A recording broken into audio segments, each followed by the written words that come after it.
70% of visually impaired people are unemployed, but one Chicago organization is giving vision to those looking for a better way of life. Chris Bury has that story. Have a good day, Nick. See you, Julie. 5 days a week, Nick Savellis begins his morning commute with a 5:30 train from north suburban Elgin. After nearly 2 hours on the train and then a bus ride, he walks 3 blocks to his job at the Lighthouse for the blind and visually impaired on Chicago's west side. He is a materials handler at the Lighthouse's clock factory. For more than 100 years, the Lighthouse has provided jobs and training for those without some or all of their sight. The mission here, helping the visually impaired see what is possible in their lives. This is my first real job. When I got out of college, as I said, I was looking for a job for a couple of years, and successfully, because my vision was a limitation in snagging some of these jobs I was looking for, because they wanted somebody who could drive, or they wanted somebody who could read faster than I can read. You know, I mean, I can read, but I read very slowly, you know. Savellis knew his vision loss would make it hard to find a good-paying job. Legally blind, he has only about 60% of his sight. All right, when I was 10, I had a brain tumor.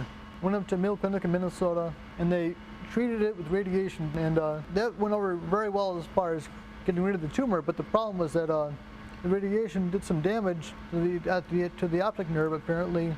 A few years later, the damage started to manifest as far as my vision loss, you know. So at age 14 is when I started to lose my vision, and I've lost it in a couple of stages. I lost a chunk of it at 14, and more of it just maybe 3 or 4 years ago.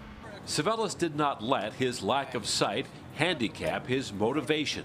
Since 2008, he's been working alongside others who have trouble seeing at the Lighthouse's clock factory. Vice President Jean-Claude Kepler oversees the operation. We have over 85% of our people are legally blind. Wall clocks we've been producing since 1977, and we sell to both the commercial and the federal sector, and we produce about 200,000 units a year. We are one of the last major clock manufacturers left in the United States. And that distinction has helped keep the factory humming. Its annual sales now add up to more than $3 million a year, money that helps pay for the nonprofit's programs. A third of its business comes from contracts with the federal government. One of the Lighthouse clocks even survived the 9/11 attack.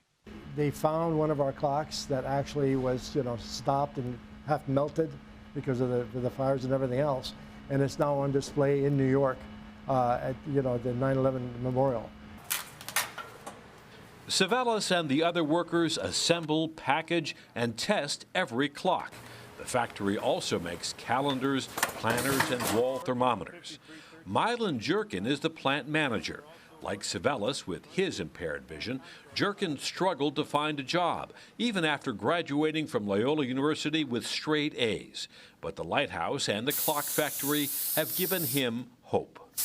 Blindness is a terrible condition, but it's something that, given the tools and devices and assistance and understanding, it is something you can get past. It comes a lot easier to bear when you know you have a roof over your head and your refrigerator is fully stocked. So you can get on with life.